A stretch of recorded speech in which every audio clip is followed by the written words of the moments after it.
वर्तमान में ई-केवाईसी वाला ऑप्शन जोड़ा गया है। एक बार अगर आप जन आधार कार्ड की ई-केवाईसी करवा लेते हैं तो उसमें कुछ डिटेल है जिसे आप अपडेट नहीं कर पाएंगे। तो जन आधार कार्ड में नाम है, डेट ऑफ बर्थ है, फोटो है, जेंडर है, वो आप भविष्य में अपडेट नहीं कर पाएंगे।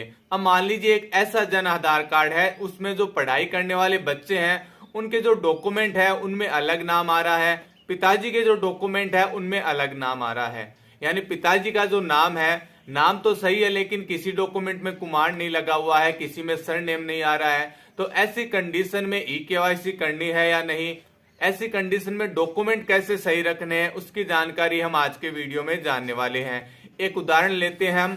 एक जन आधार कार्ड में 4 सदस्य हैं और उस जन आधार कार्ड में 2 बालक हैं, भाई और बहन। दोनों के जो डॉक्यूमेंट है उनमें जो नाम की स्पेलिंग है बच्चों की वो तो सही है, लेकिन जो पिताजी का नाम है उस पिताजी के नाम के आगे उनके सरनेम नहीं लगा हुआ है और पिताजी के खुद के जो डॉक्यूमेंट है उन डॉक्यूमेंट में सरनेम लगा हुआ है। तो ऐसी कंडीशन में कौन से डॉक्यूमेंट आपको सही करवाने हैं और कौन से नहीं करवाने हैं। बालक के जो डॉक्यूमेंट है, मूल निवास है, जाति है, आधार कार्ड है, मार्कशीट है या फिर जो अन्य डॉक्यूमेंट है वो एक नाम से होने चाहिए। यानी जो आधार कार्ड में जो नाम की स्पेलिंग है, खुद के नाम की स्पेलिंग, पिताजी के नाम की स्पेलिंग, डेट ऑफ बर्थ, वही डिटेल उनकी जाति और मूल निवास में होनी चाहिए।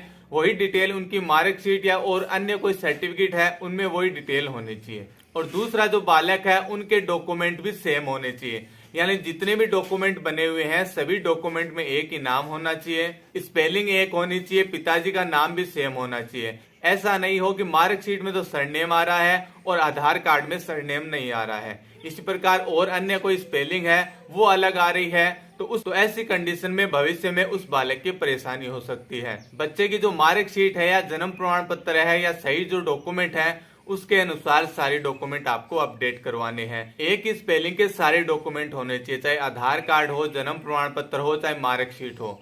इसके अलावा पिताजी के जो डॉक्यूमेंट है उसमें जो सरनेम लगा हुआ है उनके सारे डॉक्यूमेंट एक नाम से होने चाहिए। उनका जन आधार कार्ड है, मार्कशीट है, आधार कार्ड है, जन्म प्रमाण पत्र है या फिर अन्य जो डॉक्यूमेंट है वो सारे उनके एक नाम से होने चाहिए। और बच्चों के जो सभी डॉक्यूमेंट है उनमें सेम स्पेलिंग होनी चाहिए। पिताजी के अलग डॉक्यूमेंट है कोई फर्क नहीं पड़ेगा, बच्चे के अलग डॉक्यूमेंट है उसमें भी कोई फर्क नहीं पड़ेगा, लेकिन बच्चे के सारे डॉक्यूमेंट में स्पेलिंग एक ही रहनी चाहिए, डेट ऑफ बर्थ एक ही रहनी चाहिए। जिससे क्या होगा, भविष्य में उनके दिक्कत नहीं होगी। जन आधार कार्ड की जब ई-केवाईसी करवाते हैं तो ई-केवाईसी के बाद उनको करेक्शन क्या करना है, जिस व्यक्ति की आप ई-केवाईसी कर रहे हैं उनके नाम के आगे आप पिताजी का और माताजी का नाम अपडेट कर सकते हैं। तो जो भी सही डॉक्यूमेंट है, मार्कशीट है, उसके अनुसार आप जन आधार कार्ड में ई-केवाईसी करवाने के बाद जन आधार कार्ड को अपडेट कर सकते हैं। ई-केवाईसी करवाने के बाद 4 डिटेल ऐसी है जो आप अपडेट नहीं कर सकते हैं। स्वयं के नाम की spelling, date of birth, photo और जेंडर, ये डिटेल आप अपडेट नहीं कर सकते। बाकी की डिटेल आप जन आधार कार्ड में अपडेट कर सकते हैं। इसी प्रकार और कोई आपके समस्या है नाम से संबंधित, ई-केवाईसी से संबंधित, तो आप हमें कमेंट बॉक्स में लिख के जरूर बताइए, आपकी समस्या का समाधान किया जाएगा। अगर वीडियो अच्छा लगे तो लाइक, कमेंट, शेयर जरूर करिए। आप हमारे चैनल से पहली बार जुड़ रहे हैं तो प्लीज इसे सब्सक्राइब करिए। मिलते हैं अगले वीडियो में एक नई जानकारी के साथ, तब तक के लिए जय हिंद।